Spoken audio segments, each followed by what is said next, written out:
not been integrated and are not receiving any kind of formal education or anything similar to that. So I'm happy that we look good in education, but still there's 100,000 close Syrians, at least in Jordan, children who are going to be a lost generation, and this is probably the single most reason that I understood from everyone I spoke to and listened to that is driving the mothers to take the death trips, because they see at the end, they can withstand poverty, they can withstand the cold winter, but when they see there's no hope for their own kids in terms of education, that is a key driver for them to pick up and take these death journeys into Europe at any cost, at any risk.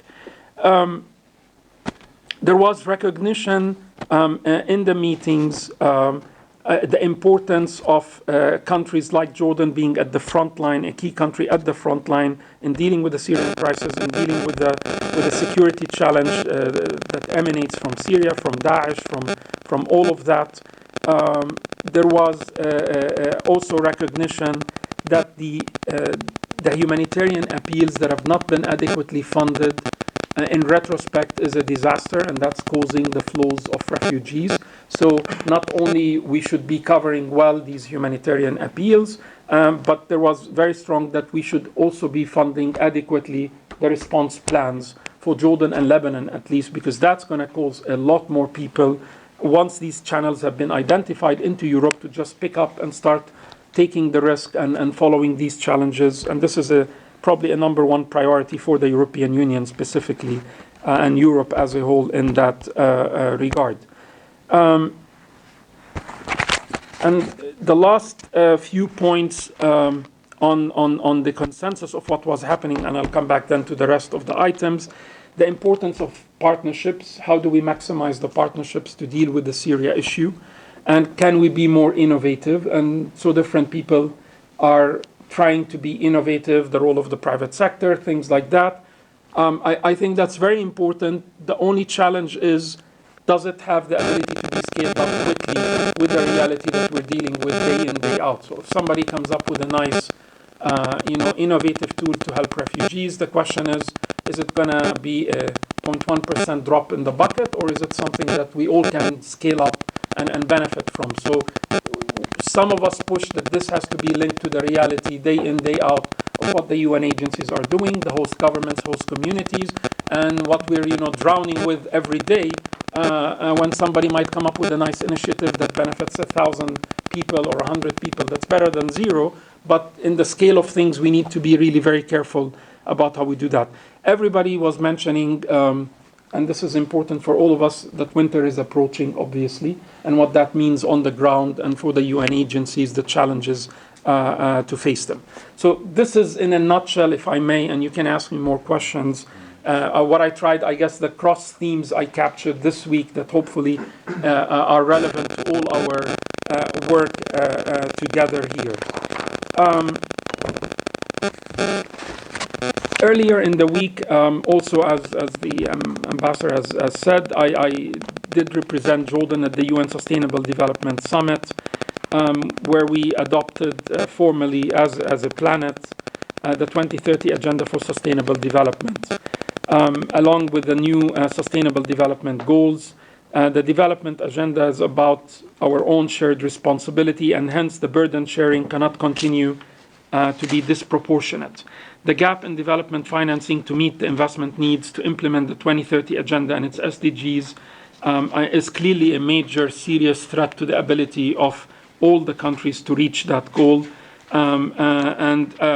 We came up with very good ideas as Jordan. You have our position paper, it's in your material, at least my speech. And we're very much a country that is promoting the idea that developing countries have to help themselves in order to get additional help. So the idea of how do we maximize resources, both domestically, from abroad, using public-private partnerships and partnerships with the civil society, is all a total package. You cannot just depend on aid from the outside without taking care of all the other things that we need to build on. So I won't get into that details. I think if there's anybody that would like us to discuss that further, either in the group or bilaterally, I welcome that. But we have very clear ideas in terms of the Jordan commitments and what we're looking at to achieve in this regard. I would like at this point also to thank the donors for their great cooperation with the ministry and the JRPSC Secretariat, who have been working one-on-one with your offices to identify the pledges and commitments that have been made against the 2015 Jordan Response Plan. The government has endeavored to be flexible, fair, and transparent in terms of accommodating the donor concerns, and I believe we have been extremely successful to a large extent in addressing most of the issues that donors have discussed with us. I want to thank you, the UN RCHC, Edward, and the UN system for their great continuous support to the Ministry of Planning and International Cooperation and to the Jordan Response Platform to the Syrian crisis through the JRPSC Secretariat, which has been working in very close cooperation with the Humanitarian Relief Coordination Unit to elaborate and implement the JRP. Following up also on the recent steering committee meeting with many UN representatives, I'm glad to announce that UNDP will be providing US dollars, about 350,000, for the implementation of the current joint project which finances the Secretariat. This is, of course, in addition to the EU support through UNDP, which we're very grateful to. On the JRP 2015 funding levels, we have pledges and commitments that have been made against the JRP that are about 1.03 US dollar billion, which is about 35% of the total JRP requirement. And let me clarify a little bit here. The JORIS captures the funding for the JRP 2015 projects that have been submitted to the government for approval. So in total, we have about 543 million US dollars in either pipeline, about 62 projects, or allocated about 160 projects. So funding 222 projects have been tracked through the system. This is what we capture. I think there's still things parallel that are taking place. We're trying to capture everything, but it all depends also on the donor countries themselves, whether they're sharing the full information with the team or not. Obviously, this is the first year that the system has been online, and it has significantly, from listening to a lot of people, that's not my just personal opinion, improved our ability to track the donor, increase the transparency, and improve coordination and accountability. I don't think we're yet at the optimal level, but we're much better, at least this year, than I know compared to last year. It is a cornerstone for our efforts to comprehensively address the impacts of the crisis, and it serves to strengthen aid coordination and effectiveness of all partners working in Jordan. And this is something that's really a priority, the issue of prioritization, the issue of avoiding duplication, and the issue of focusing on the key important priorities. I think JORIS is a critical tool that allows us all to do that if we all use it well. It is therefore crucial that the implementing partners, whether the government, the UN, or NGOs, they keep uploading their JRP 2015 projects through the JORIS system and to ensure regular reporting on achievements and expenditures through the same system. And I will send letters to everyone to make sure that you can also communicate with all the partners to make sure that they do provide regular reporting, because I think that's useful for all of us to make sure we're effectively monitoring and tracking and coordinating everything we're doing on this file. At the same time, we are committed to ensuring that the system is fit for purposes. We have received a lot of comments also recently, so we will be updating the system to coincide with the launch of the JRP 2016-2018. This is our commitment to you. Anything we hear from you that requires us to change, upgrade, improve, amend the system, we will be working closely with you to be responsive and make sure that we are doing that. We're also doing another training on the updated system by MOPEC and the HRCU and the JRPSC Secretariat. So I encourage all the stakeholders to send constructive comments, if any, to us or to both groups, in order so we keep strengthening the system.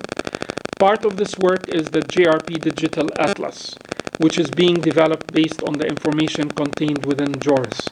The atlas will enable online geographic visualization of the various types of data from different sources.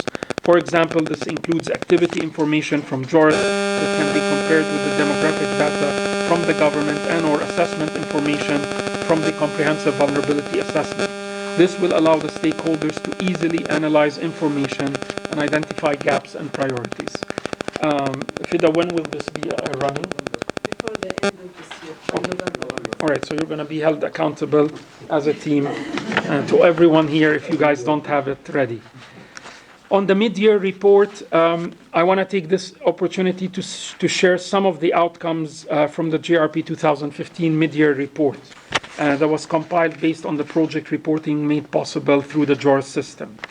The GRP is underfunded overall and across all sectors. The government has been forced to compensate for the dwindling levels of assistance. However, this is unsustainable if this continues year in, year out. This underfunding is by no means new or more pronounced than in previous years. On the contrary, the analysis shows that more funding is being pledged to resilience interventions and budget support than in previous years. So there is an improvement. The report shows that the government of Jordan has made substantial progress in fostering aid coordination in Jordan and displayed the highest levels of commitment in this regard.